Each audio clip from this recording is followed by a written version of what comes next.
Sueldos, acciones, propiedades y bonos con el dólar a 497 es el primer tema de hoy que ya estamos grabando. Después vamos a ir a todas las preguntas que tenemos ahí en el chat, en Twitch, en vivo. Pero primero quería empezar, por ejemplo, compartiendo pantalla, que hace poco, muy poco inclusive, hace un poco más de un día habíamos hecho un video que se llamaba Sueldos con el dólar 4.67, ya el dólar está 4.97. Hace 6 días nada más habíamos hecho otro video que se llamaba Sueldos con el dólar 419 y ahora está 497 el dólar libre, ¿está bien? Y esto me llama poderosamente la atención, primero porque el nivel empobrecedor que se realiza sobre los salarios es tremendo, pero por el otro lado también surgen grandes oportunidades que cualquier medio pelardi quizás pueda aprovechar, y eso es el primer tema que quiero hablar, del concepto que siempre acá repetimos y que cuando viene la malaria fulminante es importante de entender, y es un concepto contrarian que no coincide la mayor parte de la gente, ni siquiera los profesionales de las inversiones coinciden con esto que voy a decir ahora. Y es que cuando los precios de un activo bajan, baja el riesgo asociado a ese activo. Y acá los que saben algo de finanzas me van a decir: Santi, vos sos un boludo, porque el riesgo en finanzas si se quiere, se define como cuánto cambian los precios. ¿Está bien? Si en un activo los precios cambian mucho, ese activo se define riesgoso. Y esto los que entienden de finanzas van a saber que es así. En consecuencia, cuando un activo baja a la mitad de precio, por ejemplo, como está pasando ahora con muchos activos argentinos, voy a bajar un poquito el volumen del micrófono para que no aturdirlos. Cuando baja el precio de un activo al 50%, para el mundo de las finanzas tradicional, ese activo se ha vuelto más riesgoso. ¿Por qué? Porque el precio es más inestable, que es lo que define el riesgo, según el mainstream de las finanzas. ¿Está bien? Y eso a mí siempre me pareció una idiotez intuitivamente. Luego encontré a la gloriosa escuela de valor del pensamiento, si se quiere, de inversiones, que está basado en el primer libro de todos de Ben Graham, de El inversor inteligente, o Security Analysis, el inversor inteligente, y después tiene otros que han escrito libros de inversión de valor, que si hacen una captura de esta pantalla de acá atrás, tienen un montón al respecto. Y el discípulo número 1 de Ben Graham fue Warren Buffett, que es el mejor inversor de la historia de la humanidad. Warren Buffett no pondría un mango en Argentina, pero sin embargo un montón de inversores de valor históricamente han puesto guita en Argentina en momentos totalmente descalabrados. Yo siempre contaba acá, no me acuerdo qué inversor era, que hemos contado la anécdota en un video anterior, y vamos a ir a sueldos, acciones, propiedades y bonos con el dólar a 497, pero esta es una intro muy importante para el que entiende algo al respecto o al que no entiende nada y quiere empezar a aprender algo. Por ejemplo, ahora vamos a ir a un tweet que hice donde pongo todos los libros que recomiendo como base para empezar a aprender algo de finanzas. Si no es tipo libros de astrología financiera como hacer análisis técnico y leer 3 velas, que eso es astrología, tipo me están cargando. Es insólito. Y ahí termina llevando a la gente por un lado totalmente equivocado, invierte entre comillas, que en realidad está especulando, timbeando, pero en cosas que potencialmente pueden ser inversiones, porque eso es también gracioso, que vos si invertís en acciones, propiedades y bonos, eso es una inversión. Si vos pones tu guita y lo traje acá para después poder hablar de esto, en figuritas, en trading cards, o en Bitcoin, o en pelotudeces que tienen valor intrínseco cero, como esto, que ahora vamos a hablar de esto, eso no es una inversión, es directamente y en todos los casos especulación. ¿Se puede ganar guita especulando? Obvio. George Soros ganó un montón de guita especulando. Inclusive en un cierto periodo ganó mucha más guita de Warren Buffett, el mejor inversor de la historia de la humanidad. Pero acá viene el twist. A pesar de que monedas cualquiera, commodities cualquiera y cualquier bien que no produzca un flujo de fondos, es decir, por ejemplo, una obra de arte o esta figurita de Pelé que tengo acá que vale una moneda o cualquier cosa de esta categoría, esto no vale nada en un proceso de evaluación formal donde vos los flujos de fondo del futuro los descontás al presente y le pones un precio y decís, che, por esto debiera valer tanto. En base a tal tasa, en base a tales flujos, traigo los flujos al presente y me da tal guita, ¿está bien? Entonces los activos que no generan flujos son siempre especulativos. Ese es el primer concepto. Pero el segundo concepto es que acciones, propiedades y bonos son inversiones si quien los compra con un espíritu de inversión. Porque también hay un montón que están especulando y timbeando con acciones, con propiedades y con bonos, entrando y saliendo todo el tiempo. Y esto también está validado, que cuando vos entrás y salís todo el tiempo de la bolsa, por ejemplo en acciones o en bonos, tenés un retorno de largo plazo mucho peor al que no entra y sale todo el tiempo, ¿está bien? El que tiene un turnover ratio, que eso es entrar y salir todo el tiempo, en un turnover ratio muy alto, tiene un retorno más bajo. ¿Está bien? Obviamente hay excepciones, pero esa es la regla.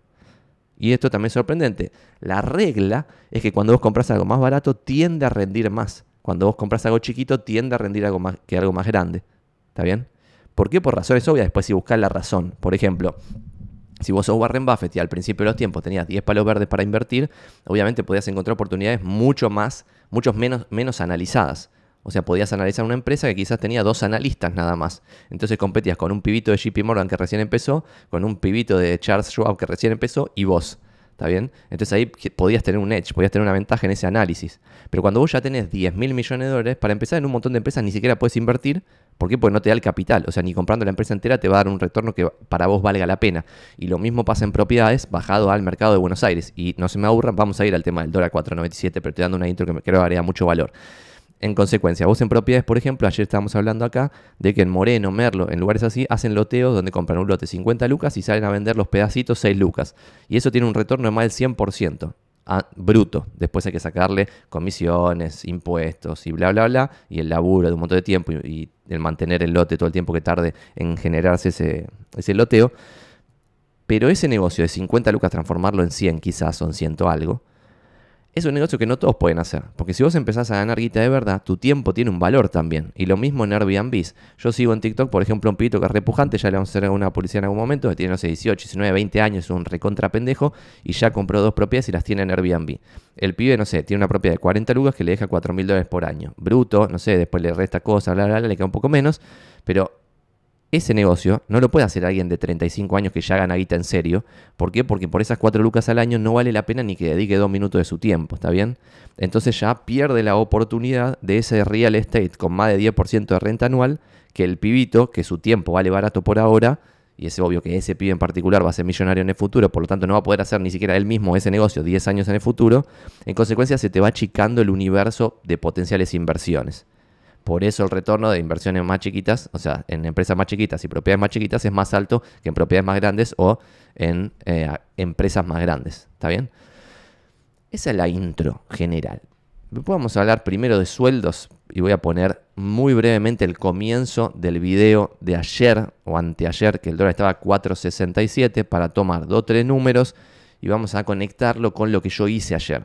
Y todos estos videos ya lo saben, no sean idiotas, no son consejos de inversión. No son consejos de inversión. Y el otro día me ponían en Twitter, che, pero Santi, ¿vos no podés dar consejos de inversión de propiedades? Obvio, pero esto no es un consejo de inversión. ¿Qué quiere decir con esto? Yo estoy matriculado en el Colegio Profesional Inmobiliario, tendría la capacidad de decirte está bien o mal invertir en propiedades, pero solo digo está bien o mal hacerlo si soy irónico en Twitter o si acá cuento lo que yo hago, no lo que vos tendrías que hacer, porque no tengo ni idea en qué posición estás, en consecuencia jamás daría un consejo público acá de que hay que comprar bono de Argentina. No, yo voy a contar que ayer compré bono de Argentina. Esto puede ser que a vos te sirva, puede ser que sí, puede ser que no, depende de tu situación. Y si no te bancás perder el 50% de tu guita en muy poco tiempo, no debieras hacerlo para empezar. Ese es el comienzo de todo. Pero ese 50% bajo solo se daría si Argentina pasa a ser Irak bombardeado por Estados Unidos. En la guerra más fulminante de los últimos tiempos, en una situación totalmente desbarrancada de Irak macroeconómicamente en ese momento. Y bueno, vamos a hablar de eso después en la parte de bonos. Quiero compartir pantalla, poner este video, vamos a tomar nota de estos sueldos que hablamos acá. Bueno, comparto pantalla. Lo que veíamos es, sacamos empleado doméstico, 85 lucas, empleado de comercio, hace muy poco tiempo, y ahora lo vamos a actualizar porque ya este empleado de comercio ya cambió. Y empezamos a vivir una situación de cambio de salario, cambio de precio, todo muy rápido, muy descontrolado. Voy a volver atrás, lo voy a detener acá. Y ese 150, ¿de dónde salía? Voy a abrir acá todos los favoritos que yo tengo de sueldos y vamos a volver sobre esto muy brevemente para que ustedes saquen sus propias conclusiones. Por ejemplo, la primera googleada era los sueldos de OSPAC, que es empleados domésticos. Empleados domésticos 85, 586. Acá en el video teníamos 85 y pico, o sea que se mantiene. Se mantiene desde el dólar a 400, el dólar a 500. ¿Está bien? Entonces es una bastante fulminante. Es dividir, en vez de dividir por 4, dividir por 5. Es una baja muy fuerte de sueldos, que la gente no está reclamando nada, es sorprendente. Empleado de comercio, por el otro lado, vamos acá al famoso blog de Jorge Vega, y está en 172, 112, o sea que ya no es 150, es 172, 172 dividido 150, como subió 14%, probablemente, voy a agrandar mi cara para que no salga mi cara y la cara de ayer toda una sobre la otra, entonces es 14% más, 14% más. Entonces este 14% más o menos, porque se acuerdan que el RIPTE estimado de abril lo habíamos sacado en 2.25, suponiendo que hacíamos regla de 3 simple con empleado de comercio y el RIPTE del pasado, porque nunca tenés el RIPTE del presente. A pesar de que sí tenés el RIPTE, tenés el sueldo de empleado de comercio del presente y tenés el sueldo de empleado doméstico del presente. Y gerente promedio y director promedio sí teníamos el dato posta de distintas cosas googleadas que ahora la voy a repasar muy rápido para poder ir a lo interesante que es acciones, propiedades y bonos, porque de sueldo ya hablamos en 40 videos atrás. Pero entonces, si 1 por 14 lo multiplico por 2.25, me llego que el RIPTE hoy más o menos va a cerrar en 2.57, ¿está bien? Y entonces acá cuando hago 257.000, que sería el sueldo promedio hoy en Argentina, 257.000 pesos, dividido 497, que está el dólar libre, me da 517 dólares por mes, ¿está bien? 517. En consecuencia, cuando hicimos este video y nos dio 482 dólares por mes, ahora con esta pequeña suba, la suba del sueldo es mayor a la suba devaluatoria. En consecuencia, sorprendentemente, cuando hicimos ese video, los sueldos habían tocado el mismo número, o sea, 482 con 474, que cuando le metías la inflación del 2023 te daba el mismo número casi exacto del 2002, y ahora rebotó levemente. Si el proceso devaluatorio que estamos viviendo sigue así, y la inflación sigue desmadrada, y la devaluación sigue desmadrada como estamos viviendo en esta situación, va a volver a rebotar ahí. Parece haber, ojalá que sea así, yo siempre soy muy optimista y después la realidad quizás me dice lo contrario, dejo de compartir pantalla. Parece ser que como que hay un mínimo ahí en 480, algo así, por mes promedio en Argentina, que es el número en el cual rebota. Rebotó en el 2002, rebotó ahora. Lo que no tenemos es el dato, que estaría interesante también, de la hiperinflación con Alfonsín. Por ejemplo, en el 89, ¿cuánto era un sueldo promedio en Argentina? Y si alguien lo sabe googlear, yo lo googleé, no lo encontré. Si alguien sabe consigue una fuente fidedigna de un sueldo promedio en Argentina en el 89, le podemos poner la inflación, que esto es importante. Una de las googleadas que ustedes tienen que hacer cuando se habla de números del pasado es US Inflation Calculator. Siempre hablamos acá de este US Inflation Calculator. Lo googlean y ponen, por ejemplo, acá. Entonces, cuando alguien les cuente, sí, en 1989 yo, Menganito, ganaba 400 dólares de ese momento. Bueno, 400 dólares de ese momento son 973 dólares. Probablemente la persona ganaba 200 dólares o 100 o algo así. Pero supongamos, si eran 200 dólares de 1989, justo es 480 y algo. Está bien que era justo lo que decíamos, que es el mínimo. O sea, si el sueldo promedio en la hiper de Alfonsín llegó a 200 dólares de ese momento, estamos diciendo, si fuese 200, no lo tengo ni idea, pónganlo en el chat, no tengo ni idea. Si fuese 200, sería más o menos ese triple piso hiperinflación en crisis del 2002 y a la actualidad. Y ahora vamos a ir a un par de tweets. Bueno, primero terminemos de contarles cómo se googlean estas cosas. Pero, por ejemplo, si ustedes googlean, y con esto liquidamos esto que ya lo dijimos varias veces y no quiero aburrir a la audiencia que viene consumiendo videos distintos de esto, así que vamos a dedicarle menos de un minuto a esto y vamos a ir a pasar a temas totalmente nuevos. Si ustedes googlean liquidación, sueldo, empleado de comercio, van a llegar siempre, entrando al blog este del amigo Jorge Bea, que es el número 2 en resultados orgánicos, van a llegar siempre a una liquidación de sueldo real del sindicato de empleado de comercio de ahora. Otra cosa, ponen RIPTE hoy, abren este link, van a llegar a un PDF y van a llegar al último RIPTE, que en general es de bastante en el pasado, 2 o 3 meses en el pasado. Después, si no saben hacer regla de 3 simple, pueden poner regla de 3 simple online y lo hacen mucho más fácil que lo que les saldría intuitivamente. Después, por otro lado, nosotros en deinmobiliarios.com/informe tenemos este informe que en el último trimestre de cada año sacamos un informe que involucra, y achico mi carita, todos los años del 2002 a la fecha. Y acá, usando esto, es que sacamos la lógica de, che, estamos en sueldos del 2002 y todavía el precio de las propiedades no está en precio del 2002. Dato de color interesante sobre propiedades, que es lo que vamos a hablar después. En realidad vamos a hablar más de bonos y con eso voy a tratar de dar una analogía de las propiedades.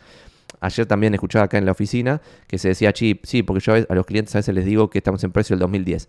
Guarda, porque lo que estamos en el 2010 son valores de lista. Y en el 2010 no pasaba que había una sobreoferta bestial que nadie demandaba. Hoy en la Ciudad Autónoma de Buenos Aires, siempre lo decimos acá, tenés más de 130.000 propiedades en venta y se venden 3.000 por mes.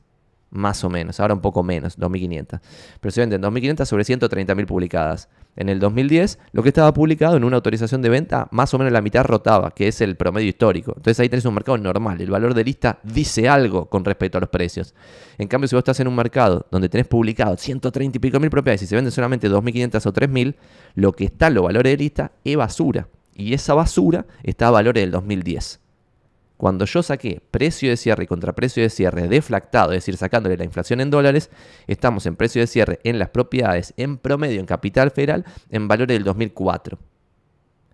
Mi teoría era la siguiente, y ahora nos metemos, terminemos esto y nos metemos, voy a tratar de ordenar mis pensamientos, anotándolos en esta hoja.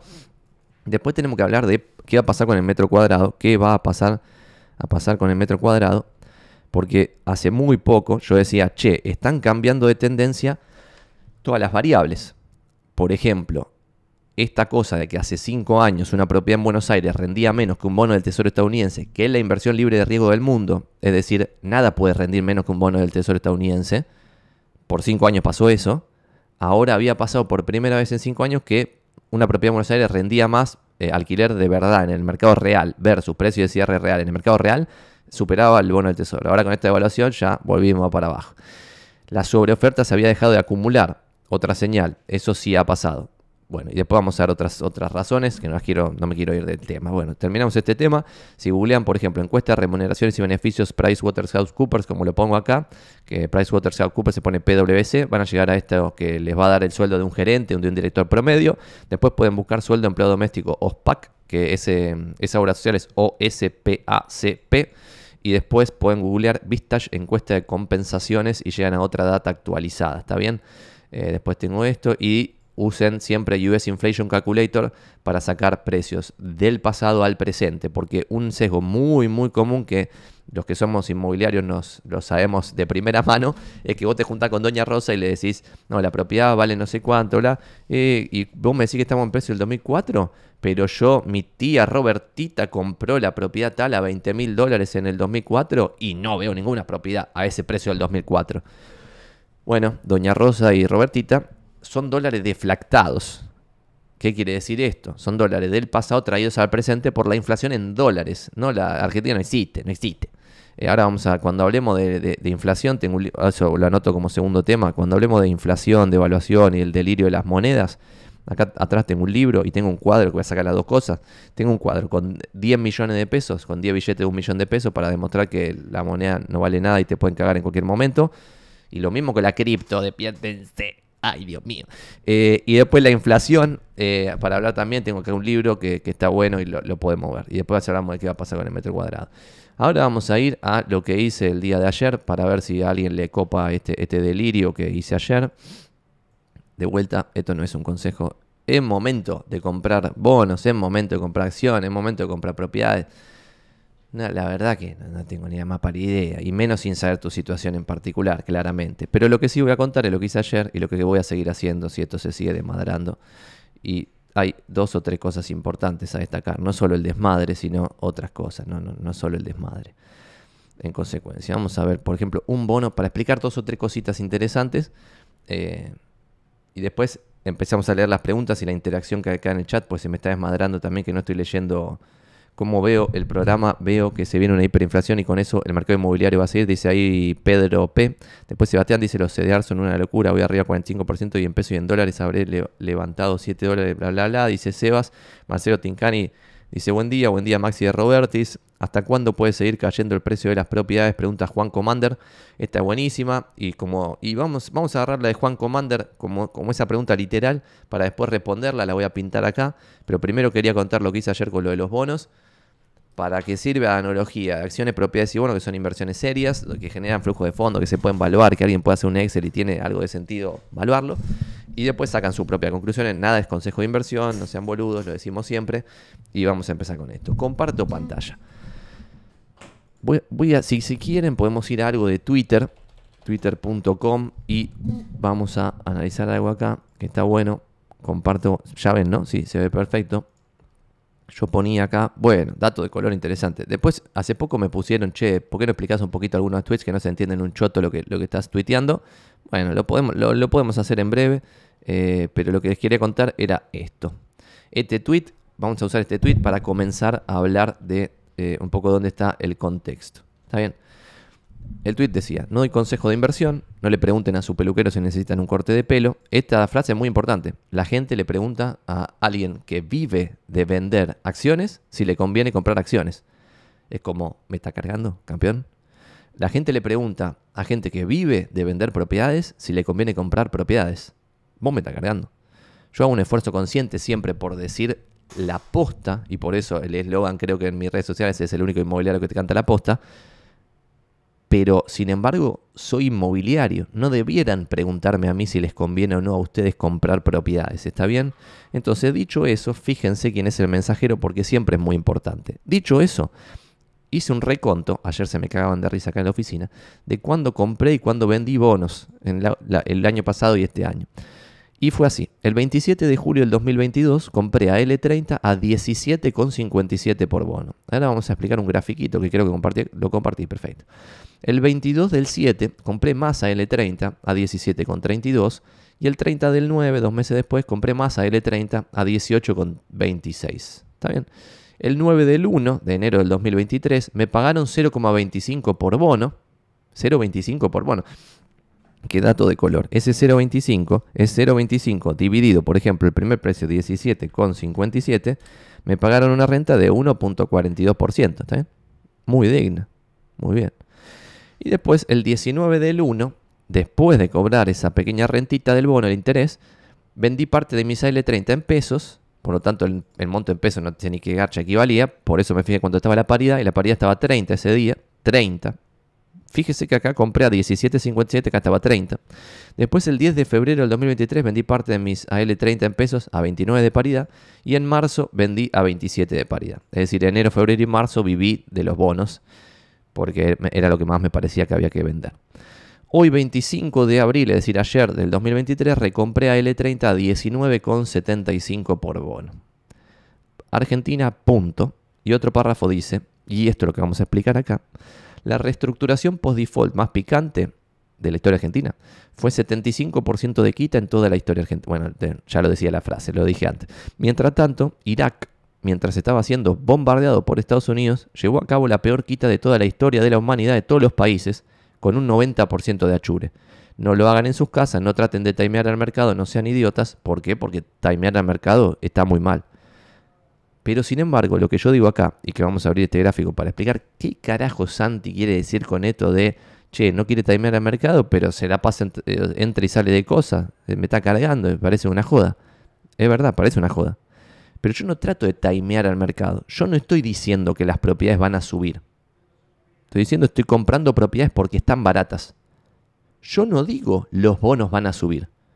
Estoy diciendo estoy comprando bonos porque están baratos. ¿Cuándo para mí un bono está barato? Para mí, y esto es discutible, porque lo barato y caro para muchos expertos en finanzas no existe. Para algunos expertos en finanzas, el mercado le pone el precio perfecto a cada bien, a cada activo. Porque el conocimiento en teoría lo tienen todos, en consecuencia siempre todo está priceado bien. Si eso fuese así, no habría outliers que le ganen mucha más guita con su ahorro al mercado. No existiría un Warren Buffett. El debate muy interesante con alguien que piensa en el opuesto ideológico mío dentro del capitalismo es que ese otro, que para mí es medio gil, pero está muy formado y es inteligente en realidad, ese otro piensa que estos que le ganan al mercado por pura suerte.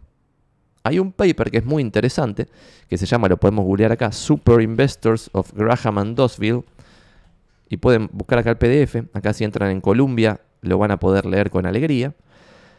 Lean The Super Investors of Graham and Dossville y fíjense lo que dice este paper, que lo escribió Warren Buffett, el mejor inversor de la historia de la humanidad, y lo que dice es, Graham and Dossville es como un chiste, porque es Graham y Dodd son los que escribieron Security Analysis y el inversor inteligente, y un montón de gente que sigue los principios de esa filosofía de inversión de Ben Graham y Dodd, que daban clases, esos tienen una desproporción estadística muy zarpada de ganarle al mercado. Y ahí la segunda cuestión, y esto es muy interesante también, y se las dejo picando, es lo que dice el otro, que también es muy inteligente, el que está del otro lado, el que para mí es un gil, el que está enfrente en esta batalla cultural dentro del capitalismo, lo que me dice es, y obvio que los que siguen a Graham y a Dodd están todos ganándole al mercado una desproporción estadística, porque es como si un líder religioso le dijese a sus 1000 feligreses, todos ahora compremos acciones de Tesla. Entonces, los 1001, el chabón que influye en todos, y los 1000 que son influidos, van a comprar eso. En consecuencia, en realidad es como si fuese una sola muestra en la distribución de probabilidades. Y eso, ¿por qué es una gilada? Esa es la respuesta del Gil. Yo respondería, eso está mal, porque eso sería si Warren Buffett dijese, che, hay que comprar esta acción, y todos los boludos comprasen esa misma acción. Pero sin embargo, los seguidores de Graham y Dodd le ganaron al mercado comprando cosas diferentes, o sea, siguiendo una filosofía de inversión, y por eso estamos diciendo, ahora vamos a ir a algo concreto, siguiendo una filosofía de inversión, pero de formas diferentes. Por ejemplo, ya lo dije antes, Buffett nunca se metería en Argentina por el riesgo delirante de la Argentina, de que estalle el país y no exista más nada. Ese riesgo, ¿está bien? Porque riesgo para esta escuela de inversión es la destrucción permanente de capital, no la volatilidad del precio de un activo. Si no entienden un choto, van preguntando en el chat para que no se desmadre, pero está bueno hablar de estas cosas. En consecuencia, vuelvo al Twitter habiendo mencionado The Super Investors of Graham and Doddsville. Esa filosofía de inversión lo que dice es que cuando algo baja de precio se vuelve menos riesgoso. Y esto no lo comparte la mayoría de la gente intuitivamente, y los académicos formados tampoco lo comparten. Si ven un gráfico del bono L30, como vemos acá, todo descontrolado, cuando por ejemplo en octubre del 2022 estaba en paridad 38, casi 40. Dato importante, ¿qué carajo es la paridad? Primero. Y segundo, ¿cómo se compara esto con otros países? Dato también importante. La paridad quiere decir cuánto te paga el bono en el precio real que tiene en el mercado versus lo que el bono dice en la papeleta que emitió esa deuda originalmente el Estado. ¿Está bien? Después vamos a ir a esta página que, por ejemplo, Ecovalores Sociedad Anónima tiene acá en Ecostadeli. Voy a mover mi cara para el otro costado y le vamos a meter un zoom fulminante porque no se ve un pedo. Entonces acá ven el flujo de fondos, me exageré con el zoom, acá ven el flujo de fondos del, por ejemplo, de la L30. Es decir, si ustedes entran ahora y no defaultea Argentina, y ahora vamos a hablar del default porque eso también me vuelve loco, pero ahora hablamos de eso. Si no defaultea Argentina, el 9 de julio del 2023 cobrarían 0,25 de interés, nada de amortización del capital. El 9 de enero del 2024 cobrarían 0,375 de interés y nada de amortización de capital. Y el 9 de julio del 2024 cobrarían 0,375 de interés y 4 puntos del capital. Pero 4 sobre un 100, porque acuérdense que la papeleta dice 100 más intereses. ¿Está bien? Si ustedes suman todas estas amortizaciones de capital, van a llegar a 100. 4 más 8, más 8, más 8, más 8, más 8, más 8, perdón, que repito 8. En consecuencia, ¿qué significa que la paridad, como vemos acá, esté en menos de 20 ayer? Ayer creo que cerró un poco más de 20, pero mi regla había sido, si está por debajo de 20, sub 20, yo compro. Si está por arriba de 25, vamos a ver qué hago. Y si está en 30, vendo. En este contexto argentino. Si estamos en otro contexto, quizás es otra cosa. ¿Está bien? Dicho eso, vamos a por qué puse, y vamos a checar de vuelta la carita para el costado, y los invito a los que son más sofisticados a que se metan en el debate acá en el chat. Yo acá en Twitter ponía como una línea bien catinga en el 25, toda desprolija, pero porque lo hice con el Paint, puse 25. ¿Por qué 25? Porque para mí, cuando un bono argentino está por debajo de 25 de paridad, ya el mercado se va a la mierda en pesimismo. Para mí, ¿por qué? ¿Qué quiere decir esto? Quiere decir que cuando está por debajo de 25, el mercado estima no solo default, o sea, no solo estima que es obvio que va a defaultear, porque si no fuese obvio que va a defaultear, lo que mostré antes acá, me están cargando, paga 8 puntos el capital en enero del 2025. Si llega a Argentina sin defaultear a enero del 2025... Vos cobraste 0,36 de interés acá, 0,37, 0,37, 0,25, 4 y 8. O sea, cobraste todo lo que pusiste, más o menos, y después te queda todos 80 puntos por cobrar en el futuro. Entonces es obvio que el mercado estima que Argentina va a defaultear. La pregunta es qué reestructuración se va a venir después del default. ¿Está bien? Y ahí es que el 25 para mí es importante, porque la peor reestructuración de deuda después de un default fue con más o menos 75% de quita, después del default que a Rodríguez Sá lo aplaudieron en el Congreso, como si fuese algo digno de aplauso. Este país está delirado el cerebro. Porque, por ejemplo, otra cosa, ¿por qué se dice libre de riesgo la inversión en bono del Tesoro estadounidense? Porque de 1700 y pico que existe Estados Unidos, o de 1000 no sé cuánto que existe el Banco Central y emiten esta deuda y bla, nunca jamás Estados Unidos como nación, ni el Banco Central como Banco Central, ni ninguno de lo que representa Estados Unidos de América dejó de pagar sus deudas. Por eso es la inversión libre de riesgo, porque siempre Estados Unidos paga sus deudas. En cambio, muchos países europeos que hoy son considerados muy seguros y tienen un riesgo país bajísimo, y el riesgo país de vuelta. ¿De dónde sale el riesgo país? De la contraria de esto, de cuánto de sobretasa paga un país pedorro por sobre la tasa libre de riesgo, que es un bono del Tesoro estadounidense. ¿Está bien? 1000 conceptos, si no entienden un pedo van googleando, bla, bla, bla. ¿Qué es default? Me ponen ahí. Default es cuando un gobierno, un estado, no paga su deuda. Dice, che, a partir de mañana, que eso lo pueden googlear, YouTube, Rodríguez Sá entrando en default, y todo el Congreso estaba aplaudiendo que Argentina dejaba de pagar sus deudas. Imagínense, vos sos un comerciante, en Florencio Varela tenés un kiosco, y le empezás a pedir prestada guita a la gente porque está en la malaria, se viene la malaria. Si vos en un momento, en el 2024, por ejemplo, dejás de pagar esa deuda, no pagás más nada y le decís, ahora andá a reclamar a Magoya, a todos tus amigos y conocidos que te prestaron guita para que prosperes en Florencio Varela, ¿qué va a pasar después? Después, si te prestan guita a tus amigos de vuelta, te van a cobrar una tasa fulminante porque sos un impresentable, y lo más probable es que no te quieran prestar guita. Entonces, cuando ya nadie te quiere prestar guita, después, ¿quién te va a prestar guita? En el caso de un país, ese que viene después de lo común, del mercado, que es la gente, es el Fondo Monetario Internacional.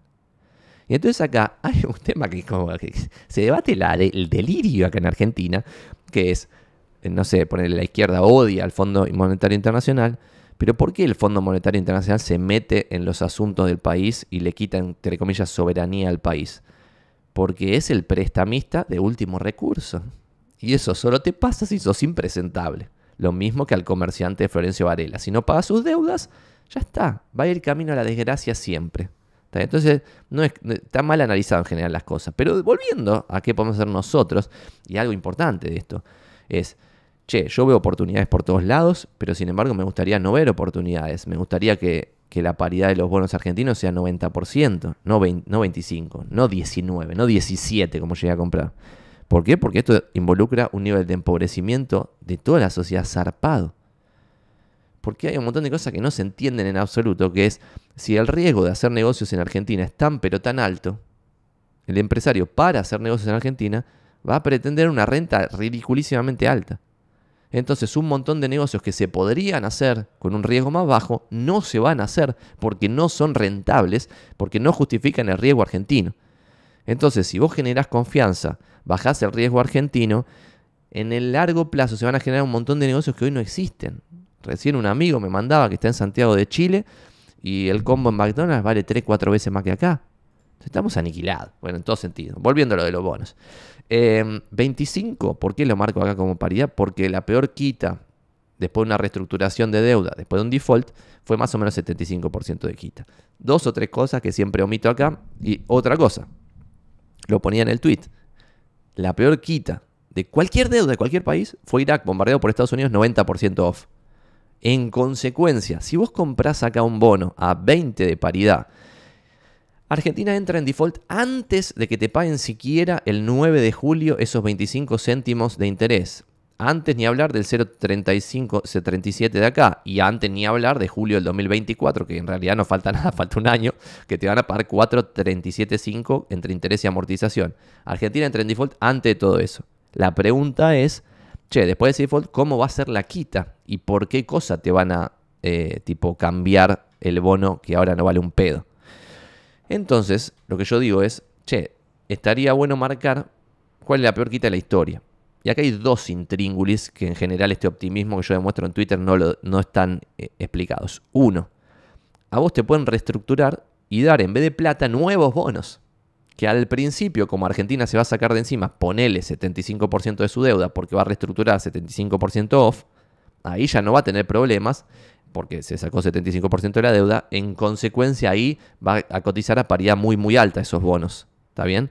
Pero la joda es que los desequilibrios macroeconómicos que Argentina repite ad infinitum pueden volver a repetirse, volver a ganar el peronismo, volver a destruir el país, que todo vuelva a pasar exactamente igual siempre sin parar, que vuelva a ganar la oposición al peronismo, mantenga un déficit fiscal fulminante, que eso lo obliga a endeudarse como la concha de la lora y vuelva a pasar todo el mismo ciclo que estamos diciendo una y otra vez que pasa constantemente.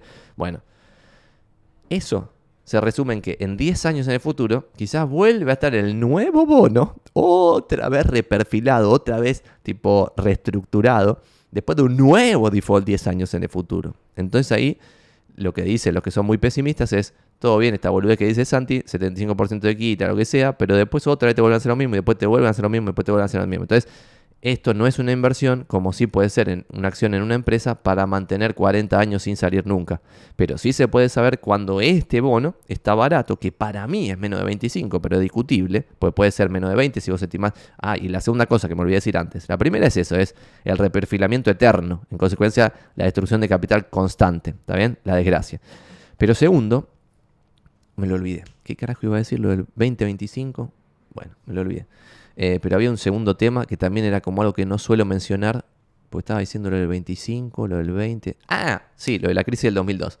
Que uno podría haber hecho este análisis previo a la crisis del 2012, al default y a la reestructuración de Rodríguez A, del aplauso en el Congreso que dijimos antes. Y eso, vos tenías la previa mucho más arriba. Nunca había habido una quita del 75% aproximadamente de los bonos. En consecuencia, yo hubiera hecho una línea por acá, ponele, y hubiera dicho, no, si está menos de 30, ¿cómo va a pasar? No sé qué. Y terminó pasando 75 de quita. Y por nuevo bono y anda a cobrar la concha de la lora. En consecuencia, es muy loco todo. O sea, pues podríamos tener que la nueva línea, que es lo que estima el mercado, por eso a veces cotiza por debajo de 20, pues la gente dice, va a entrar en default y se viene una reestructuración fulminante y no vas a cobrar un pedo. Y tipo, pito catalán, no vimos en Disney, chau, y eso es lo que estima el mercado, ¿está bien? Entonces acá ya tenés un poco un panorama general. Y segundo, vamos al escenario. Es importante acá el flujo de fondo que muestro acá, lo estoy pintando acá, en azul. Voy a mover mi cara de vuelta para el otro lado. El flujo de fondo de un bono, por ejemplo, como AL30, ven acá, ¿no? Cómo va pasando. El 9 de julio del 2023 paga 0,25 solo interés. El 9 de enero del 2024 paga 0,375 solo interés. El 9 de julio del 2024, en un año, no es nada. 0,375 de interés y 4 de renta, digo de amortización de capital, 4,375 en total de la renta que vas a cobrar. Pero después el 9 de enero del 2025, en un año y medio, más o menos, un poquito más, ya amortiza 8 de capital y 0,36 de interés. 8,36. Entonces, ya sea que vos estimes que no se viene el default con la peor reestructuración de deuda de la historia, ya sea que vos estimes que esto va a pasar, pero va a pasar en febrero del 2025, ponele, o cuando sea, porque le va a tallar la bomba al próximo. Y al principio va a haber un poquito de esperanza, va a ser después. Bueno, lo que vos estimes en esos escenarios te va a dar de que la renta es ridiculísimamente alta entrando en 19 con algo. Tercer tema, cuarto tema, no sé qué mierda sobre estas cosas. En general, la gilada piensa en términos blanco y negro, y eso también está mal. Y cuando le preguntaron, por ejemplo, a Warren Buffett qué habilidades tenía que tener una persona para tener éxito en los negocios y en las inversiones, dijo que una de ellas era tener pensamiento probabilístico. Y esto es lo contrario al pensamiento de la gente en general. En general, la gente piensa en blanco y negro. Piensa, Argentina es una mierda o Argentina es la gloria. O el peronismo es la gloria o el peronismo es una mierda. O el macrismo es una gloria o el macrismo es una mierda. En general, nadie piensa en términos probabilísticos. ¿Qué quiere decir esto? Por ejemplo, analizar este bono L30 es un ejemplo. Vos debieras pensar, yo estimo la probabilidad de un default instantáneo mañana, pumba, en tal porcentaje. Antes de julio del 2023, que es el próximo pago de interés de la L30. Faltan menos de 3 meses. Default en 6 meses, por ejemplo, lo estimo en tal porcentaje. En consecuencia, si defaultean en tal momento, y por ejemplo, vos podés estimar una probabilidad que yo le estimo, no es despreciable. La probabilidad de que vayamos a la peor reestructuración de deuda de la historia, estilo Irak. Porque algo importante que no nos olvidamos de decir, y con esto dejo de mostrar el flujo de fondo, lo pueden googlear ustedes en sus casas después y sacar sus propias conclusiones. Nada, esto es un consejo de inversión, hagan cosa coherente con su plata. Acá podemos ver que ese 25 de paridad antes estaba, hace muy poquito, en 40. Y en plena pandemia, en el desmadre total, estaba más. Esto cuando te vas para atrás. Y esto está en este gráfico de investing.com. Vamos a ver si le podemos meter para atrás, hay que ver hasta dónde da. Pero, por ejemplo, Basta, en septiembre del 2020, por ejemplo, estaba 44, una cosa así. And going down. Bueno, Ucrania, en este momento, está en 50 de paridad. Y está en guerra. Está en guerra. 50. Es una locura. O sea, esto es un delirio. 19 con algo es una locura. Y otra cosa importante. muchos de estos bonos no se hunden aún más porque hay organismos estatales comprando bonos de forma obligada. Hay bancos comprando bonos de forma obligada, si no valdrían menos. Y esa también es la razón por la cual mucha gente vende. Porque dice, cuando no tengan a nadie más que obligar para comprar estos bonos se van a hundir a la mierda aún más. Pero después cuando venga la reestructuración, porque esto es obvio que va a pasar, pero cuando venga el default y la reestructuración y dejo de compartir pantalla, ¿qué va a pasar ahí? No sé, o sea, ¿va a ser como Irak bombardeado por Estados Unidos? Podría pasar, pero no es despreciable esa probabilidad, no es que es inexistente la probabilidad. Pero hay que asignarle una probabilidad a nos convertimos en Irak bombardeado por Estados Unidos. Una probabilidad a default, reestructuración coherente para Argentina, pero totalmente delirante para el mundo, que sería 75% de quita. Y una probabilidad para logran evitar el default en el corto plazo y obviamente entran el default en el mediano plazo. Y una probabilidad tampoco despreciable de Argentina esta vez se salva del default por X motivo. Y tenés un jueguito de probabilidades. Y en base a ese pensamiento probabilístico del que hablaba el amigo Warren Buffett, tomás una decisión de inversión. Y no porque crees Argentina es la gloria, Argentina es una mierda. Porque si pensás así, te va a dar lo mismo que el AL30 esté 40 o esté 20.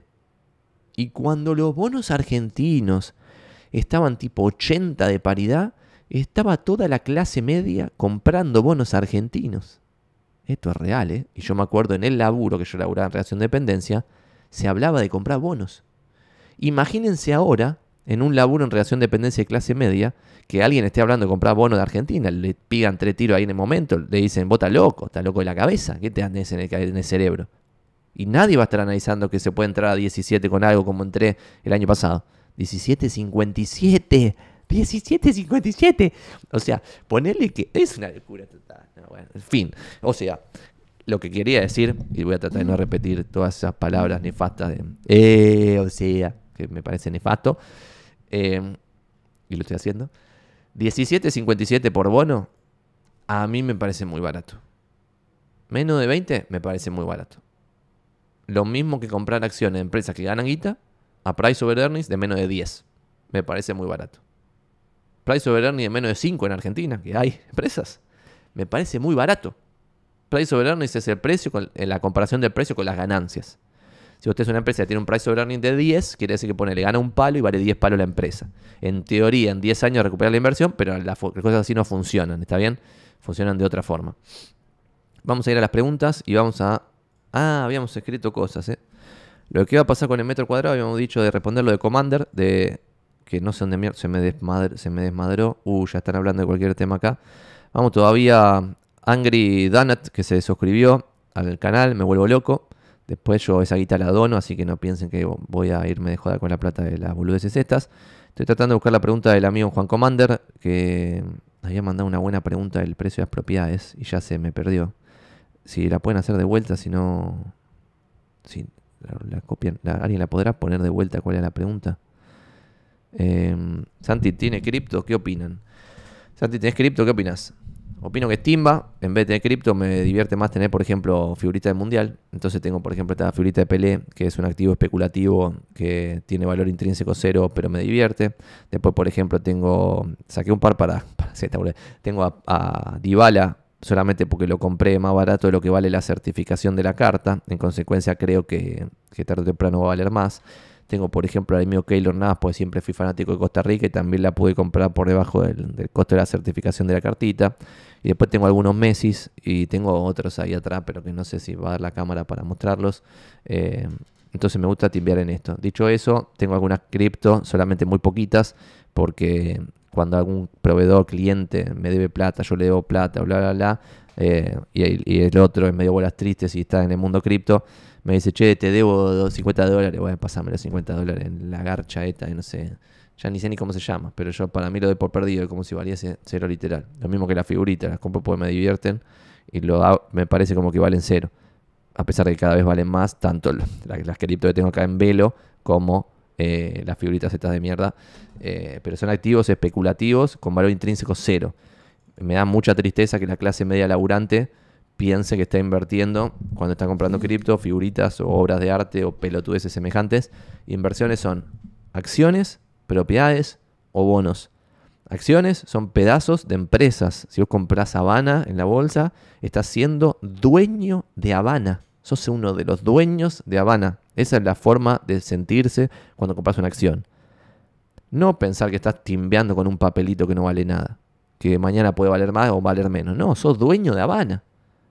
Tenés que pensar si hay que sacar el doble dulce de leche o el Habanet con chocolate blanco, hay que venderlo más. Y si tiene o no sentido poner el Habana todo en chino en el barrio chino, que para mí es una cosa espectacular. Vamos todavía a la gerencia de Habana. Eso, sos dueño de la empresa. Obviamente puedes tener chirola para lo que vale la compañía completa, pero sos uno de los dueños. Podrías ir a la acción, a la reunión de accionistas y levantar la mano y decir, ¿quién se opone al Habanet con gusto a Bonobón? Yo me opongo. Y sale la votación, 12.900.000 acciones a 10.000 acciones que tenés vos. Y listo. Y podrías hacer, sos dueño de la empresa. Bonos es deuda. Le prestás guita a alguien, le prestás guita al Estado argentino, como hice yo ayer, le prestás guita a quien mierda sea, tenés un papelito de deuda, listo. Y la otra, propiedades, real estate. 3 inversiones, solamente hay 3. Y después de estas 3, obvio, porque también hay otra gilada, y ya ahí es un peligro que estén invirtiendo si no, todavía no entienden esto. Acciones tienen un montón como de derivados, pero que lo que se llama derivados en el mercado financiero es opciones, futuros y qué sé yo, eso ya timba por completo. Y por el otro lado, hay como inventos que representan acciones, que es lo mismo. Por ejemplo, si vos comprás CDRs, los comprás en pesos en Argentina, pero representan acciones en Estados Unidos, está bien, son acciones. Lo que a mí me llama la atención es que mucha gente compra CDRs sin diversificar y sin entender qué empresa está comprando. Y pensando que está comprando un CDR, cuando en realidad está comprando un pedazo de la empresa. Sos dueño de un pedazo de Tesla. Sos dueño de un pedazo de Habana, lo que fuese. Te imagino diciendo el próximo Alfajor Habana 2023. Yo creo que tendría que ir, Tendría que ir y empezar a ser un activista de Habana activo, así, todo el tiempo fanático, así, publicando cosas en Twitter, comiendo Habanets. Siempre me gustó Habana, más allá de como empresa, me gustó como producto. Así que vamos a ir a la pregunta de... no me acuerdo, ahora me olvidé el nombre, gracias a Pedro que la repreguntó de hasta cuándo pueden seguir cayendo el precio de las propiedades, que vamos a atacar esta preguntilla. Y voy a ver si en Twitter encontramos, antes de empezar, y voy a compartir pantalla para ver si lo podemos buscar juntos en Twitter, que había hecho un tweet esperanzador, clásico mío, optimista, diciendo lo que yo veía que estaba rebotando, cambiando de tendencia, que ahora ya no, y por qué las propiedades yo pensaba que podrían estar encontrando un piso de precio en el momento en que hice ese tweet, porque había muchas cosas que estaban cambiando de tendencia. Si no lo encontramos, lo voy a responder igual a la pregunta, no se preocupen. Dato de color interesante para acá la gente que está, los 77 que somos ahora en Twitch, es que llegamos a los 3.500.000 views en YouTube, 310.000 horas de visualización y ya miles de dólares cobrados de YouTube. Una cosa bastante sorprendente, cuando en realidad yo hago todo esto para generar negocios, no para que sea un negocio esto en sí mismo. Pero bueno, ahí tenés tipo gente suscribiéndose, pagando en YouTube regalos, haciendo clic en las publicidades, es todo muy pero muy loco. Algo interesante. Lean este paper de The Long-Term Returns of the Original S&P 500 Firms. Da para otro tema muy interesante de inversión que lo podemos ver en el futuro. Y vamos a ver si podemos encontrar, no sé cómo podría googlear. Vamos a ver si puedo acá. Santi vende. Créditos hipotecarios. A ver si salen las razones. Lanza créditos hipotecarios más reciente. Vamos a poner acá más reciente. Imagínate créditos hipotecarios. ¿Cuánto vale un departamento? Argentina no lo entendería. Costo financiero total. Bueno, miren qué loco esto, ¿no? El 25 de junio del 2022, que fue hace menos de un año, había crédito hipotecario al 56% de costo financiero total. Que en sistema francés te da un delirio de bola de nieve fulminante. Pero ahora es una locura, en un solo año ya esto se licuó, pero como loco. O sea, no le ves nada al banco si hubieras podido pegar ese crédito. Bueno, no lo encontré, así que vamos a poner acá. Alguna de las variables es oferta. Vamos a poner... ¿Por qué el metro cuadrado? O sea, pero no encuentro... Si no lo vamos a tener que ver. Acá está, vamos carajo. Vamos carajo, me costó, pero lo logramos. Bueno, a ver cuándo hacía este tweet de la esperanza. El 2 de abril del 2023. Bueno, se fue a carajo. ¿2 de abril? ¿2 de abril? No, me quiero matar. Bueno, 2 de abril, o sea, este mismo mes. Este mismo mes ya cambió mi perspectiva de lo que puede pasar con el mercado inmobiliario. Dicho eso, igual yo ya lo dije, ¿no? Compré con todo lo que podía propiedades, ya no me da para más, no tengo más plata, pero ya estoy full invested en propiedades en Buenos Aires, que me dio para 2 y listo. Y ya están bajando de precio mis propiedades, o sea, constantemente. Voy a leer esto de por qué yo era optimista a principio de este mes y ahora vamos a actualizar con el diario de solamente una quincena después cuáles de estas razones han cambiado de tendencia nuevamente y han continuado su tendencia a la desgracia que venían teniendo hace 5 años. Bueno, ponía yo, ¿por qué soy optimista con el ladrillo porteño en abril del 2023? Resumen lo más simple posible. 1. Dejó de subir la oferta de propiedades en venta en Cava. La oferta está bajando, medida en cantidad de avisos en portales inmobiliarios, ejemplo Zona Prop. Bueno, este sí se mantiene. La oferta de propiedades en venta está bajando, lo cual es una buena señal para el precio de las propiedades en Buenos Aires. 2. Dejó de bajar la demanda en Cava. La demanda está subiendo, medida en cantidad de operaciones concretadas informadas por el Colegio de Escribanos. Esto también se mantiene, aunque los datos de enero, febrero y marzo vienen muy deprimentes, subiendo con respecto a enero, febrero y marzo del 2022, pero deprimentes al fin. Yo pensé que el último dato iba a ser más esperanzador. Subiendo, pero muy tímidamente. Lo mismo que lo que baja la oferta, muy tímidamente. Entonces estas dos se mantienen, ¿está bien? Estas dos se mantienen. Tercera, la inflación le está ganando a la devaluación por primera vez en muchos años, lo que recompone el salario de las clases medias medido con el RIP que informa el INDEC. Bueno, peguémonos 3 tiros. Esto se desmadró. O sea, la devaluación no solo ahora volvió a superar a la inflación, sino que el RIP está en el número más bajo desde el 2002. Desgracia total. Entonces esta cambió por completo. 4. Ya no hay distorsión aberrante de precios, mínimos y máximos superabiertos o muestras inentendibles de cierres. Ahora solo siguen delirados los valores de listo de publicación promedio, pero las ventas realmente hechas se hacen en números parecidos. $1.000 en Balvanera Norte para un 3 ambientes, 1.500 sobre Avenida Santa Fe, 2.000 sobre Las Heras. Esto no pasaba desde el 2018. Esto es real también, se mantiene. La 6 no sé cuánto. Está subiendo fuertemente el costo de la construcción, que es driver del precio a largo plazo, no a corto. A corto se puede cerrar por debajo del costo o muy por arriba. Esta tristemente ya de vuelta vuelve a su tendencia de que el costo de construcción vuelve a bajar, porque con estas devaluaciones fulminantes todos los componentes que están dolarizados obviamente suben, pero por ejemplo el costo salarial baja. Todos los componentes especificados bajan. En consecuencia, con esta devaluación fulminante no seguida por inflación, el costo de construcción baja. Entonces esta también cambió de tendencia, ¿está bien? Entonces en esto de qué va a pasar con el metro cuadrado, nunca tenemos idea de lo que va a pasar. Pero yo a principio de este mes veía con mucha esperanza que habían cambiado de tendencia todos los indicadores. No que eran buenos, esto también es un error muy importante. Yo digo, che, están cambiando de tendencia el costo de construcción. Ya dejó de bajar y bajar. Lo veo que hizo un tic. O sea, empezó a subir. Bueno, eso me decían, pero ¿qué me está costando? ¿Que el costo de construcción es alto? No, sos boludo. Te estoy diciendo que cambió de tendencia, que en vez de bajar ahora sube. Lo mismo la oferta, 5 años subiendo y ahora baja. Lo mismo la demanda, 5 años bajando y ahora sube. Esas cosas sí se mantienen. Lo del RIPTE, 5 años bajando el sueldo y había visto que había rebotado un poquito. Dije, che, qué lindo, una esperanza. No, ahora otra vez hizo mierda más para abajo todavía. ¿Por qué? Porque la tendencia puede... O sea, lo que va a pasar en el futuro siempre es impredecible. Pero si vos ves un gráfico todo así y rebota así, vos podés decir, bueno, ya está, tocamos piso. Pero no, porque esto obviamente puede volver a ir para abajo. Nunca se sabe cuál es el piso. Por eso dijimos antes que es una pelotudez tratar de timear el mercado. Y parece medio como que estoy siendo irónico, que soy un idiota. Pero en realidad una cosa es comprar porque las cosas están baratas o caras, o vender. Y otra cosa es tratar de timear el mercado. Yo no sé lo que va a pasar con los bonos. Si los bonos argentinos siguen bajando, yo sigo comprando, ¿eh? En mayo vuelvo a comprar, en junio vuelvo a comprar y ahorro exclusivamente en bonos argentinos. Todo el peso que pueda ahorrar lo ahorro en bonos argentinos. Si sigue bajando. Si el precio de las propiedades sigue bajando, como a mí no me da para, por ejemplo, el ahorro del mes, ponerlo en una propiedad, porque no puedo ahorrar $100.000 por mes o lo que sea, no puedo todo el tiempo estar volviendo a entrar en propiedades. Ya entré y me la fumo. Chao, sigue bajando, me la fumo ahí, firme, pumba, dale que siga bajando. ¿Está bien? Pero compré barato. No me preocupa que sigue bajando, si ya compré barato.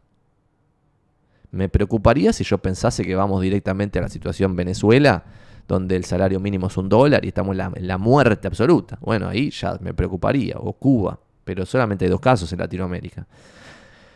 Otra variable, los precios de cierre, volviendo a propiedades, no así los valores de lista o de publicación están cercanos al mínimo histórico del 2002. Esto es real. Estamos en precios del 2004 en dólares deflactados, sacándole la infleta en dólares. Esto se mantiene, como puse acá. En consecuencia, lo que yo pensaba es, no vamos a llegar al 2002 porque los sueldos están en valor del 2004. Entonces, que las propiedades estén en valor del 2004, precio de cierre, no valor de lista, porque dijimos antes, el valor de lista está en promedio del 2010, pero como está sobreofertado el mercado, la mayor parte de basura y no se va a vender. Vuelvo a esto. Precio de cierre en valores del 2004 y sueldos en valores del 2004, como estaba en ese momento cuando hice este tweet, me parecía, ya está, esto como debiera rebotar acá, ¿no? Porque ya llegamos al... Como el precio de las propiedades sigue en general a los sueldos, pero más adelante en el futuro, bueno, ahora como los sueldos están en valores del 2002, ya esto cambió también en 15 días. O sea, los precios de cierre que están en valores del 2004 podrían seguir bajando porque el sueldo sigue bajando de la gente. Otra, se duplicó la renta de las propiedades porteñas, pasando de más o menos el 2,5% hace un par de años al 5% actual. Precio de cierre contra alquiler alquilable, valga la redundancia. Como no se actualizan instantáneamente los alquileres y vos pasaste de 4 a 5 de devaluación, o sea que es decir 4 dividido 5, el peso se depreció 20%, si vos haces esto sobre el 5%, que es lo que daba la renta, te pasa que ahora, como estás pagando el alquiler en este mismo instante, está en 4% en vez de 5 y la concha de la... Entonces acá ponés, por ejemplo, US Treasury Yield Now en Google, ponen US Treasury Yield para ver cuánto está el bono, por ejemplo, de 10 años y está en 3,4%. Pero this is lower than the long term average of 4,25. Vamos a entrar en algún lugar a ver cuál es la tasa más alta de los bonos del Tesoro Yankee. Por ejemplo, 3,40, acá el US 10 Year. No sé dónde tengo los tipo 5 años, 10 años, 20, todos los años juntos. Creo que acá en la página de treasury.gov están todos juntitos. Vamos a ver si están acá. No, ¿dónde mierda están? Daily Treasury Statement. No sé si están acá o dónde jurá que están. Pero bueno, 3,4, 3,5, algo así es la tasa. Entonces esto era el 5, ahora es el 4. Es el 4, pero bueno, por ahora sigue arriba de los bonos del Tesoro Yankee, que son la inversión libre de riesgo en el mundo. Cosa que no pasaba en 5 años, que siempre estaba por debajo de lo que rendía un bono del Tesoro estadounidense, porque cuando estaba acá, ponele 2,5, el bono rendía 2,7. Entonces cuando estaba en dólar renta, 2,5 rendía el bono del Tesoro. Entonces era como, dale, loco, ¿qué carajo de renta le vas a sacar a un departamento si rinde menos que el bono del Tesoro estadounidense? Esto, por suerte, está por arriba del bono, pero sin embargo ya no es 5, es 4. Hoy, los alquileres están desmadrados, así que rápidamente van a subir y van a volver a 5 quizás, pero no se sabe lo que va a pasar. 6, 7, no sé qué mierda. Las acciones argentinas están subiendo significativamente por primera vez desde el 2018. YPF, por ejemplo, cuadruplicó su valor en los últimos meses. La bolsa argentina, por más líquida y pedorra que sea, suele predecir el movimiento del ladrillo. Esto se mantiene todavía como una realidad y quiero mostrar algo porque es muy gracioso los debates que me hacen en Twitter, que es una cosa totalmente locos. El 24 de abril, que empezó este proceso de evaluatorio fulminante del dólar informal, yo ponía, que no les vendan humo, todo verde en Argentina. ¿Por qué? Porque yo veía que las empresas argentinas que cotizaban en Estados Unidos en dólares estaban todas arriba. YPF 1% arriba, Grupo Financiero Galicia verde, Telecom verde, Denor verde, BBVA de Argentina verde, Cresud verde, Banco Macro verde. Y entonces ponía, todo verde. Y acá la gente que trabaja en finanzas, yo no trabajo en finanzas, o sea, yo soy inmobiliario, no trabajo en finanzas, esto es de loco. Me ponía, si sube menos que el dólar está en rojo, Santiago, como diciendo, sos un idiota, me ponía acá el amigo Nacho. Y yo le respondía cuánto dice de la industria financiera local este intercambio, porque lo que compartía ahí arriba son ADRs argentinos, mostré solo empresas que cotizan en Estados Unidos, están en dólares. Y después ponía una imagen nueva que este tweet fue eliminado, obviamente, eliminó su tweet.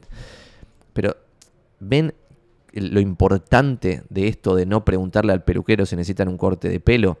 Yo hago un esfuerzo consciente por no decirles compre propiedades. Lo digo compre propiedades en Twitter, pero es irónico. Pero trato de ver más o menos la posta. Pero sin embargo igual estoy sesgado porque estoy en el rubro inmobiliario, estoy adentro del mercado. ¿Está bien? Y mi interés es que todos compren propiedades. Entonces ustedes debieran pensar eso también de los que trabajan en finanzas, que les quieren encajar acciones y bonos, aunque quizás no sea lo mejor para ustedes. Yo no sé si recuerdan esto, pero yo lo conté. En el 2018, cuando yo no tenía esta empresa que funcionaba bien, sino que era un pinche, estaba solo, me invitaban a dar charlas porque era el único que decía las propiedades están caras. ¿Esto quiere decir que van a bajar? Es lo contrario que lo que digo ahora. ¿Esto quiere decir que van a bajar? No, solamente que están caras. ¿Por qué están caras? Por esto, y tenía como 14 razones por las cuales las propiedades estaban caras en Buenos Aires en el 2018. Hay videos en YouTube que todo el mundo me boludeaba por decir esto y me han llegado a amenazar desde colegios inmobiliarios, de colegas de distintos lugares, diciendo vos sos inmobiliario, no podés decir que el precio de las propiedades va a bajar. Bueno, desde ese momento a la fecha el precio de las propiedades bajó 50% en dólares, con una inflación en dólares históricamente alta. Por lo tanto, en poder de compra real, los precios de las propiedades bajaron aproximadamente 60%, probablemente un poquito más, porque, por ejemplo, vamos a hacerlo ahora, US Inflation Calculator, que esto me lo acuerdo patente, un ejemplo bien patente de una propiedad sobre Coronel Díaz, en un edificio que vendí más de una unidad, por lo tanto era un precio muy validado, 2018 se cerraban a $4.000 el metro sobre Coronel Díaz. $4.000 el metro sobre Coronel Díaz son hoy, en dólares de hoy, por la inflación yanqui que hubo, de 20.2% acumulado, que es un montón para Estados Unidos, $4.800. Por lo tanto, si hoy ese metro está a $2.000, que es lo que está, porque también estamos cerrando los mismos departamentos ahora y están en 2.000, 2.000 dividido 4.808 te da 41%, menos 1, 58.4% abajo. Desde que yo decía, las propiedades están caras en Buenos Aires. El salario bajó, desde que yo decía que las propiedades estaban caras en Buenos Aires, 73%. Y entonces acá la gente me dice, che, Santi, pero tu teoría no es que el precio de las propiedades siga los salarios. Y los salarios no están 73% abajo en vez de 58% abajo, porque siempre hablo en términos reales, deflactados. Bueno, sí, pero yo no trato de timear al mercado. Porque, por ejemplo, en el 2002, las propiedades no bajaron tanto como el salario, a pesar de que seguían. Nunca se puede predecir el comportamiento de un mercado porque si fuese predecible, alguien lo predeciría y ya estaría arbitrado el precio, ¿se entiende? Entonces lo que sí se puede saber es si algo está barato o está caro. Si yo veo un metro en Coronel Díaz, en una linda zona, 58.4% abajo de lo que supo estar en el 2018, está barato. ¿Puede estar 70% abajo y que continúe esa baja? Claro que sí, puede estar 70% abajo. Y si hacemos 70, por ejemplo, sería 4.808 por 0.3, sería $1.445 de hoy. Si vos entras en $2.000 ahora, para llegar a ese punto, menos 1, te fumarías una baja extra de 27% entrando hoy, si supones que va a ir 70% abajo. Este riesgo para mí es muy aceptable, está muy bien. Mi propiedad, las dos que compré, ya están bajando. Y una ya debe haber bajado entre 10 y 15%, quizá 15%. Y quizá me fumo otro 27%. ¿Está bien? Lo mismo que lo de los bonos. Es como obvio que pueden bajar. Y no sé lo que va a pasar, no tengo ni la más pálida idea. Solamente estoy comprando porque está barato, no porque sepa lo que va a pasar. ¿Por qué soy accionista de Habana? Porque está barata la empresa, no porque sepa lo que va a pasar. ¿Por qué soy accionista de todo el panel general en Argentina? Porque están baratas todas las empresas. Y si no nos convertimos en un paraíso socialista, vamos a ganar mucha plata los que estemos entrando ahora. Y esto va a quedar, estamos hoy 26 de abril del 2023, que quede en el futuro. No estoy diciendo lo que va a pasar, no tengo ni la más puta idea de lo que va a pasar. Estoy diciendo que todo está barato. Y esto probablemente en el futuro se vea como, che, miren este bolas triste que en abril del 2023 decía que todo estaba barato. Que era obvio que estaba barato, era obvio. Porque seguramente van a ver un gráfico que va a estar todo aniquilado en algún lugar y va a decir, che, está obvio que está barato, me está cargando. Bueno, eso es porque se ve con el diario del lunes, ¿no? O sea, no porque sea obvio en el presente. Hoy, por ejemplo, recién me pasaron unos precios de cierre, que los tengo acá en esta hoja. Esta hoja que me pasaron es como, boludo, no puede ser estos precios de cierre, me está cargando. O sea, está todo muy barato. Y cuando lo discuto acá, le digo, che, boludo, mirá los precios que me pasaron recién. Y me dicen, no, pero, y obvio que vale eso. Si enfrente hay no sé qué cosa, no sé qué, no sé cuánto. Lo ven hoy. Analizan hoy. Entonces dicen, no, sí, obvio, una casa en no sé dónde, 115.000. Lote propio, capo, en Capital Federal, en una zona civilizada que puede salir de noche, $115.000 de cierre. Esto es muy barato. Nadie coincide con esto hoy. Por eso también en el 2002 estaba todo, entre comillas, regalado. Porque estaba todo hecho mierda y el que tenía un mango con 50 no lo ponía ni en pedo porque pensaba que el ciclo iba a seguir siendo bajista. Lo cual podía pasar. Al igual que hoy puede seguir haciéndose mierda todo. Y podemos ir no solo al RIPTE más bajo de toda la historia argentina, aún peor que el 2002, a pesar de que vimos antes que rebotó ya un poquito, por lo tanto quizás no vamos a ese escenario. Lo mismo los bonos, podemos ir a la peor reestructuración de deuda de la historia por mucho peor que lo que vino después del 2002. Todo podría pasar, pero qué sé yo. Terminemos este análisis. No puede haber menos crédito hipotecario, dado estamos casi en cero, así que moverse esto solo puede mejorar. Si se mueve, va a mejorar. Después el mercado está descontando victoria de la oposición en las próximas elecciones. Sea quien sea la oposición, será buena noticia para el capital, dado se descuenta menos persecución al inversor y un tímido aumento de la seguridad jurídica. De pasar esto en las primarias del 13 de agosto, el lunes 14 los inversores ya no estarán más en wait and see y será tarde para todos los caguetas. ¿Por qué? Porque si de verdad se genera un resultado en las primarias sorprendente para el mercado, en optimismo, no en más pesimismo todavía, ahí podría ser que el lunes 14 ya los precios se ajusten a un nuevo futuro descontado hoy diferente. Entonces ya la gente se va a haber perdido la oportunidad de entrar en Habana, en Chirola, en todas las empresas argentinas en Chirola, en los bonos Aire 30 en Chirola, en propiedades en Recoleta en Chirola, etc. Otra, el mercado también descuenta derogación o reemplazo de la ley de alquileres. El futuro es impredecible, solo comento lo que la calle /La Plata descuenta. Esto es real, sigue manteniéndose. Y otra, la suba de tasas en el mundo hace que se desplomen activos que le compiten a la pedorrada argentina que sigue en mínimos. Inclusive los bonos del Tesoro Yanqui, libres de riesgo entre comillas, bajaron más que el real estate porteño en 2022. ¿Qué quiere decir con esto? Porque dice, che, Santi, ¿no dijiste recién en este mismo video que los bonos del Tesoro Yanqui son libres de riesgo? No, dije que se considera la inversión libre de riesgo. ¿Por qué? Porque te lo van a pagar casi seguro, excepto que se caiga el imperio. Lo han pagado siempre. Pero sin embargo, cuando suben las tasas de ese bono, el precio del bono baja, porque si no esto se arbitraría, ¿no? O sea, se arbitra automáticamente, no es que hay un ilustre que dice, ahora todo el precio del capital de lo anterior baja. No, baja a la nueva tasa, para que todos los bonos del pasado rindan la misma tasa que el bono que salió hoy, ¿está bien?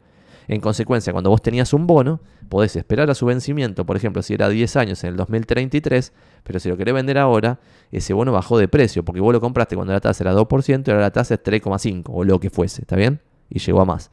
Entonces, bajó de precio el bono. Entonces vos cuando entras a tu broker yankee, ves que tenías, en vez de $100.000, ahora tenés $80.000 o lo que sea. Y eso bajó más que el ladrillo que está en un ciclo bajista. Y con esto cerramos este tema. Estamos en la recesión inmobiliaria más larga de la historia. Nunca pasó jamás que una recesión inmobiliaria dure más de 2 años. Y esto también es importante destacarlo, porque si yo en el año 2 de la recesión, cuando terminaba el 2019, hubiera dicho, che, nunca duró más de 2 años esta malaria, ya está. No lo dije, ¿saben por qué? Porque fue una recesión muy loca, porque por primera vez en la historia ajustó el mercado por cantidad y no por precio.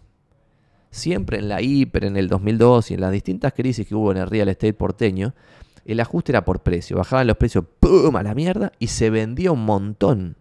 No se vendía menos, se vendía inclusive más. Vean los números del 2002. Pero a precios mucho más baratos, porque el que necesitaba vender de verdad. Y el que sacaba un mango en esa malaria fulminante decía, yo saco este mango, pero este monamente me lo llevo a 10 lucas. Y el otro decía, bueno, necesito 10 lucas, chao. Se cerraba el deal. ¿Está bien?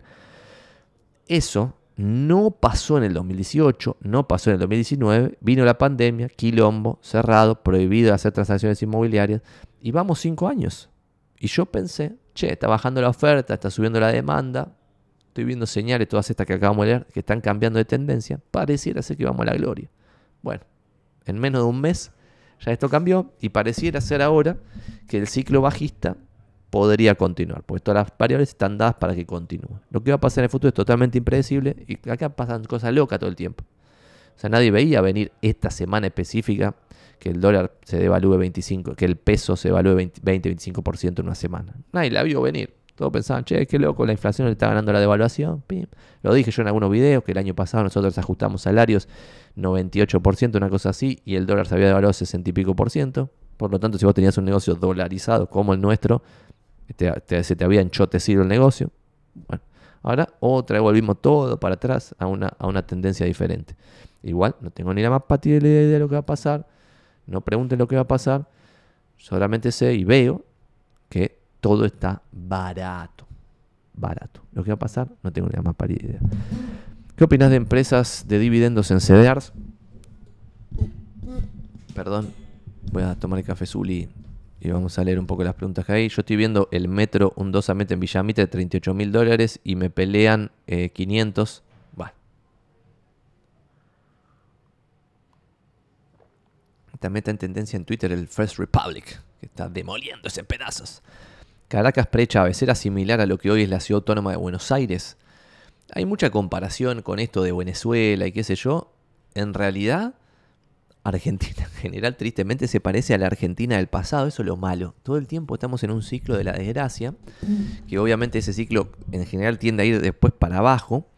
Y no valoramos cuando estamos en un momento más o menos copado. Y con esto voy a agarrar tu pregunta, que me parece errado estar siempre comparando con Venezuela, porque Argentina no creo que vaya ahí. Y si va ahí, yo lo que pienso, y esto es mi pensamiento cuando me tiran la de todo bien, está comprando los bonos a 19, pero vamos a hacer Venezuela, es, dado Argentina es Argentina, ustedes no debieran tener en ningún momento de sus vidas el 100% del capital alocado en Argentina. Porque si mañana tienen que salir corriendo, y no solo puede ser una razón económica tipo la desgracia económica que vive Venezuela, sino que pueden ser razones totalitarias que también pasan en Argentina.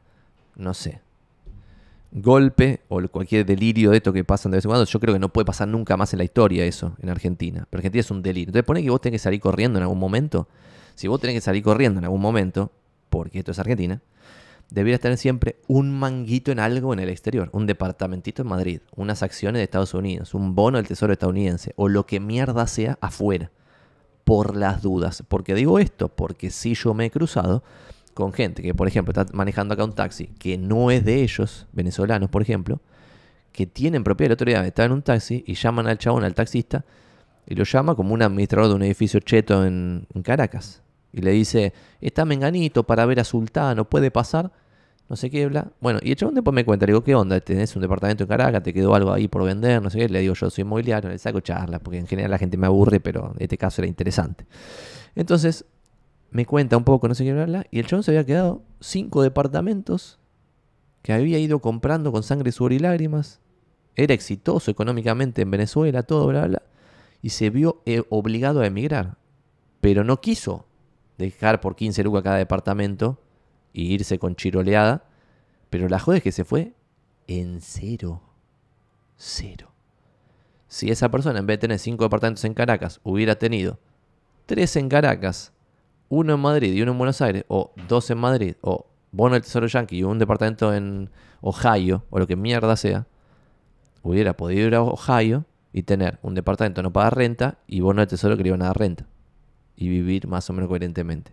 Entonces yo trataría de, primero protejan un pedacito de la torta en algún lugar. Otra cosa que me sorprende, la gente que le empieza a ir bien y pasa de un departamentito a un PH más grande, después a una casa más grande, después a una casa más grande, después a una casa más grande, después a una casa más grande, y siempre tiene el 100% de su capital en su casa. Eso es muy peligroso. Si vos mañana te tenés que ir o te pasa algo, te agarra una enfermedad, perdón que estoy nombrando todas desgracias macroeconómicas, políticas o personales, pero te agarra una enfermedad fulminante y necesitas plata, porque sos autónomo y vos, si no trabajás, no cobrás nada. No es que sos un empleado y te pueden dar una licencia de 12 meses y cobrás sin hacer un choto. Sos autónomo, no vas a cobrar nada si te agarra una enfermedad. Y tu familia vive de tu ingreso. Piensen en esas cosas. Tipo seguro, seguro de vida, seguro de salud. Seguro, entre comillas, al poner un poco de guita en otro lado por la duda que tengas que emigrar. Sería como un seguro de migración. Pero teniendo todos esos seguros, después, para mí tiene mucho sentido hacer inversiones en Argentina que te pueden dar una renta altísima, como comprar bonos hoy, como comprar propiedades hoy, como comprar acciones hoy. Yo creo posta que en el 2033 todos estos activos que estoy acumulando ahora van a valer fortuna. Y este canal de YouTube en ese momento va a estallar. Porque creo que es inevitable. Pero soy muy optimista y estoy mal de la cabeza. Y no doy consejo de inversión. Así que fíjense lo que mierda hacen. Lo que quería contarles es acá algunos de estos tweets que tenía últimamente. Que, a ver, lo del consejo de inversión ya lo vimos. Es buenísimo, ayer le mando a uno, che, que estoy comprando bonos a 19.75 y me responde, empresario que no arriesga, no toma champán. Comparto pantalla que lo tuiteé el otro día. Una pelotudez, pero es muy graciosa. Lo de los sueldos, desato la polémica del conurbano. Esto quería decirlo. Che, si quieren aprender lo básico de inversión, les recomiendo leer. Anoten estos libros en la posta y dejen de leer pelotudes de análisis técnico de astrología. 1. El inversor inteligente, Security Analysis, de Ben Graham. 2. Stocks for the Long Run, de Jeremy Siegel. 3. Random Walk Down Wall Street, de Mark Hill. 4. The Little Book of Common Sense Investing, de Bogle. Y si no están dispuestos a leer 5 libros, como puse acá en el tweet, literal, ahí sí quizás les conviene laburar, ahorrar y comprar propiedades y vivir en una propiedad tuya antes que estar timbeando la guita que vas ahorrando con mucho esfuerzo, sangre, sudor y lágrimas. No timbeen la guita que les cuesta sangre, sudor y lágrimas de ganar. Después, ahora pues ya lo tenemos que liquidar, pues son 10:57, tenemos que liquidarlo. Pero estaría bueno quizás hacer una hora extra de transmisión en algún momento, analizando tweets medio falopa, no solo estas pelotudeces que pongo de que qué lindo meter la palabra delirante en una nota seria en La Nación, que me pusieron acá una quote que dice, es lo que valen ahora, quien quiere vender tiene que bajar el valor de publicación de estos números que parecen delirantemente baratos, y me pusieron delirantemente barato como yo dije en la vida real. Excelente. La margen de interés compuesto. Bueno, acá esto, que ven que pongo en Argentina el resultado de la compraventa de tu única propiedad, vivienda única, ocupación permanente, está totalmente exenta de impuesto a las ganancias y el ex impuesto a la transferencia de inmuebles. Leí acá en el chat que preguntan lo del ITI, muy breve, el ITI siempre lo paga el propietario vendedor, pero es un uso y costumbre, es un impuesto que le corresponde a la parte vendedora. Sin embargo, como es una negociación, muy de vez en cuando puede darse que la totalidad de los gastos asociados a la transacción la paga el comprador, entonces ahí le pasan el ITI al comprador. Yo la primera venta que hice de todas, como era un verde total y la vendedora era muy viva y el comprador quería comprar porque era un muy buen momento del país, bueno, ahí le pasaron todos los gastos al comprador y el comprador los quiso pagar igual y comprarlo igual. Pero en general el ITI lo paga la parte vendedora. Y si no es un buen momento, el vendedor no se puede hacer loco. Vamos a ver. Si no hay, se putearon, aguante todo, 3 palos y medio de views. Miren qué copada. Esta herramienta está buenísima, no sé si la vieron y con esto liquidamos porque no estoy encontrando el tweet que quería mencionar ahora. Esta herramienta te compara dos ETFs para ver cómo se overlapean. Por ejemplo, el SPY y el QQQ, que mucha gente lo tiene como, ay, miren qué diversificado que estoy en no sé qué. Bueno, esos se overlapean 40%. ¿Por qué? Pues, por ejemplo, Apple, el SPY tiene 7.1% de Apple y el QQQ tiene 12.5% de Apple. Entonces el overlap es 7.1%. Después, por ejemplo, de Microsoft tiene el 12.6% del QQQ y el 6.2% tiene el SPY. Y acá es la razón por la cual nunca me gustan a mí, pero esto también es particular, los ETFs que son por market cap. Que terminas tipo comprando QQQ pensando que diversificás y tenés 12.6 en Microsoft, 12.5 en Apple y después tenés, no sé, 6.5 en Amazon, 5 en Nvidia. Entonces es como, che, en 4 empresas locas ya tenés un porcentaje zarpado de tu plata. Y si estás dispuesto a poner, no sé, $100.000 en seguir al Nasdaq, ponele. Sí, pero de los 100 lucas está poniendo 50, no sé, en 5 empresas locas. Presta atención. Y otra también es gracioso que la gente cree que diversifica, pues compró 3 ETFs y quizás los 3 ETFs se overlapean los 3 en 50%. Entonces, ¿cómo me está cargando? Es de chiste. Así que eso es interesante. Y con esto liquidamos. La próxima vamos a agarrar más preguntas de real estate. Hoy estuvimos muy de contexto, muy de sueldos. No, hoy no estuvimos tan deprimentes como ayer, porque anteayer, no sé cuándo hicimos el último video, porque ahora el empleado de comercio rebotó un poquito de 150 a 170 y algo. En consecuencia, logramos no pasar por abajo, que yo pensé que iba a pasar. Ya cuando estaba a nivel de desesperanza del anteayer, pensé que íbamos a pasar por debajo de los sueldos del 2002.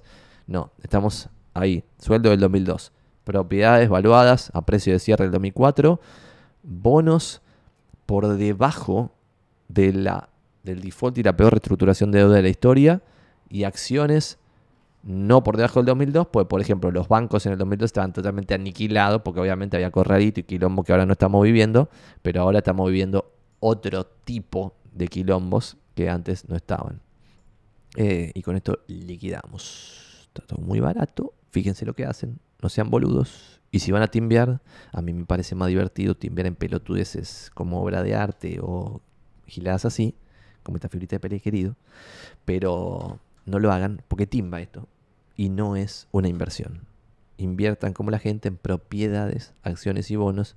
Y no le pregunten a su peluquero si necesitan un corte de pelo. Si a esto le ven valor, like y suscribirse y compártanselo a algún amigo o a alguien, porque este canal viene creciendo muy lento y tenemos que crecer más rápido. Gracias a todos.